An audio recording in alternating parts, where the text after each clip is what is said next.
नमस्कार, मैं हूं राजेंद्र देव और आप देख रहे हैं एबीपी गंगा। हर कोई चाहता है कि उसका आंगन किलकारियों से गूंज उठे,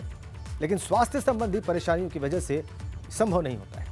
ऐसे में काम आता है आईवीएफ ट्रीटमेंट, और इसी पर बात करने के लिए हमारे साथ जुड़ी हुई हैं उर्वरा फर्टिलिटी सेंटर की medical director doctor Richa Singh ji. Richa Singh ji, national infertility awareness week के बारे में आपके क्या विचार हैं?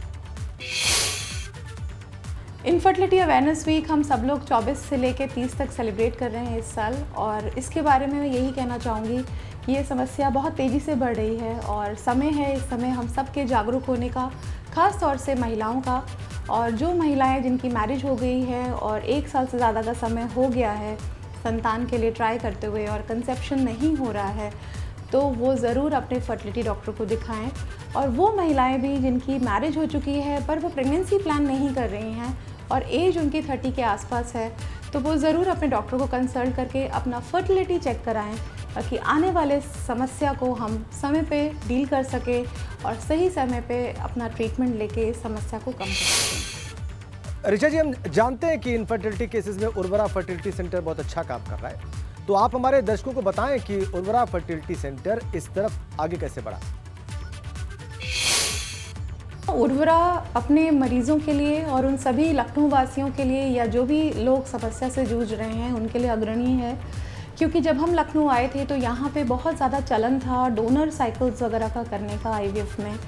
और जबकि हम लोग ज़्यादातर फोकस करते हैं पेशेंट्स के खुद के ही अंडे और शुक्राणु से ट्रीटमेंट देने के लिए, और ऐसे बहुत से जटिल केसेस हम लोग सॉल्व कर चुके हैं जहाँ पे बिल्कुल उनको नाउमीदी हो गई थी और जगहों से। तो इस तरीके से, और दूसरी चीज़ कि यहाँ पे हमारे पास वो सारी सुविधाएं हैं जिससे किसी भी मरीज़ को आईवीएफ प्रक्रिया के थ्रू या इन जनरल वो इनफर्टिलिटी की अगर प्लानिंग करते हैं तो उससे सक्सेसफुल करने का सारा ट्रीटमेंट अंडर वन हेड है, चाहे वो जेनेटिक टेस्टिंग हो, चाहे वो मेल इनफर्टिलिटी ट्रीटमेंट हो। तो मैम, आईवीएफ ट्रीटमेंट जो है वो बहुत प्रचलित हो गया है, लेकिन सवाल अब ये भी कि आखिर किस तरह के पेशेंट्स को आईवीएफ की ज़रूरत पड़ती है? आईवीएफ ट्रीटमेंट ख़ास तौर से उन लोगों को ज़रूरत पड़ती है जिन पेशेंट्स में या तो अंडे समय से रहते कम हो गए हों,